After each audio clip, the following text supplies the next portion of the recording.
ఫ్యూచర్లో ఇన్ఫర్టిలిటీ రావచ్చు అని మీ బాడీ మీకు ఇచ్చే సంకేతాలు ఏంటి? పీరియడ్స్ 15 సంవత్సరాల కంటే లేట్గా స్టార్ట్ అయినా, పీరియడ్స్ స్టార్ట్ అయిన 3 సంవత్సరాల తర్వాత కూడా ఇర్రెగ్యులర్గా పీరియడ్స్ వస్తున్నా, పీరియడ్ వస్తున్న టైంలో భరించలేనంత నొప్పి ఉన్నా, పీరియడ్ టైంలో బ్లీడింగ్ నార్మల్గా అవ్వాల్సిన దానికంటే చాలా తక్కువగా అవుతున్నా,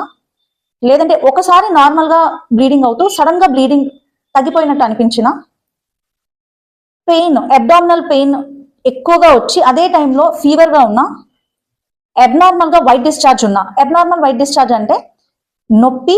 మంట, స్మెల్ ఈ మూడిటితో పాటుగా వైట్ డిశ్చార్జ్ ఉన్నా, లేదంటే ఎక్కువ ఒబేసిటీ అంటే లావుగా ఉన్నా, చాలా సన్నగా ఉన్నా,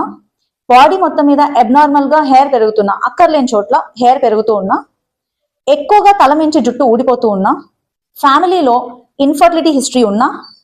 లేదంటే మీ మదర్కి 40 సంవత్సరాల కంటే తక్కువ ఏజ్లోనే అనుకోకుండా